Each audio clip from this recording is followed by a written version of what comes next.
बरं, माळशिरस या भागामध्ये आपण आलेलो आहोत. तर तुमचं काय नाव म्हणजे? सतीश शंकर गायकवाड. हे गायकवाडांच्या प्लॉटवर आपण आलेलो आहे आणि यांचे मार्गदर्शक हे ग्रीन पॅन्ट्री मधुकर कोकरे. तर हे जवळजवळ 200 ते 300 शेतकरी हे जवळपासचे जे आहेत ते आपली स्वतःची शेती सांभाळून या लोकांना मार्गदर्शनचं चांगलं काम करतात. तर आपण आता त्यांनाच विचारूया, या वांग्यासाठी ही व्हरायटी कुठली, वांग्याची वाढ का झाली, कशी झाली, काय काय ट्रीटमेंट तुम्ही दिलं, काय किडीसाठी काय केलं, शेंडाळीसाठी काय तुम्ही कंट्रोल केलेलं आहे आणि कंटिन्युअस तुम्हाला ट्रीटमेंट व्यवस्थित मेंटेन राहावं त्यासाठी त्यानं काय काय सजेशन दिलं आहे. एक मास्तर यांना त्यांनी सांगा. ह्याला वाढीसाठी गहू आणि नायट्रोजनचा वापर केला, वाढ आणि फुटवा निघण्यासाठी.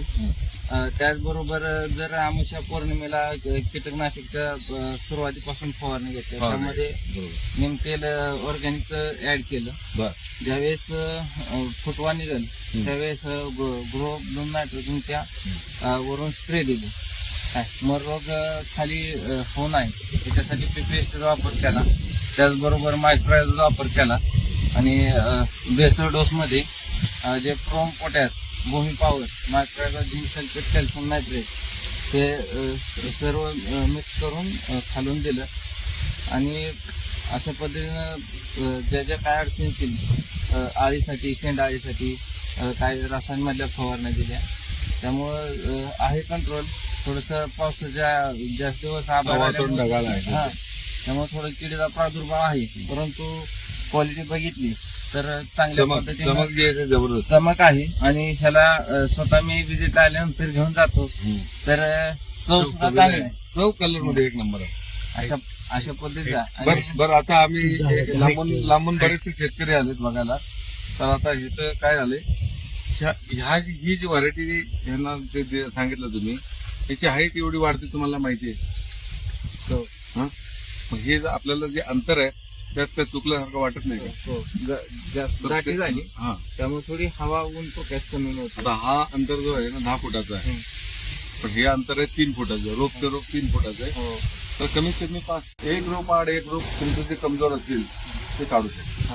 काढलं आहे या वांगी दुप्पट मिळते तुम्हाला. लागवड किती तारखेला केली?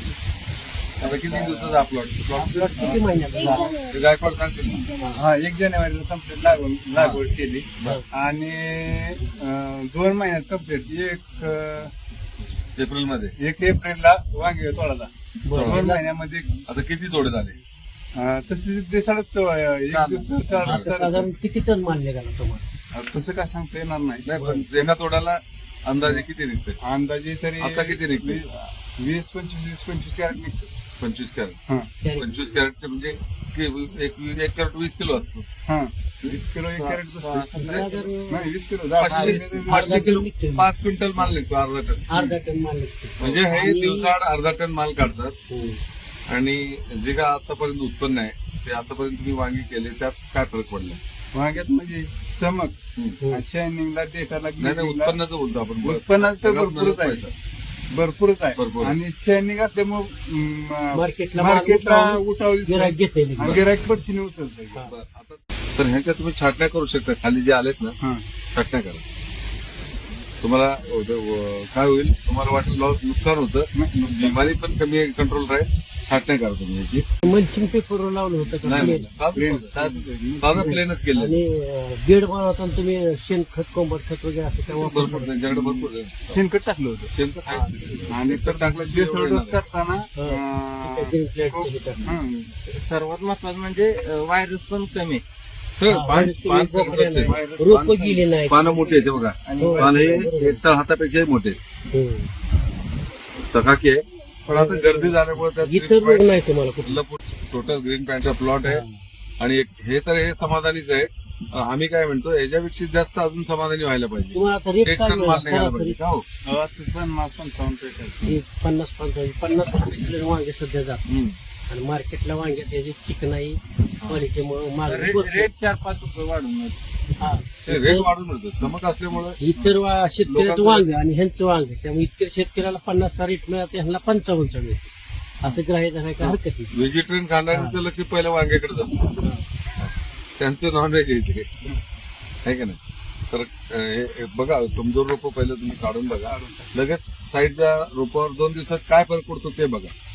ठीक आहे ना. आणि आता सध्या ब्लूम एवढा रोज चालू आहे तुमचा 2 ml ब्लूम, अर्धा ग्राम कॅल्शियम दिसाला. आणि 0.3 स्टिकर आणि त्याच्याबरोबर नीम ऑइलचं 2 ml, NP असेल तर 1 ml एवढं मारलं ना तरच कंट्रोल होतं.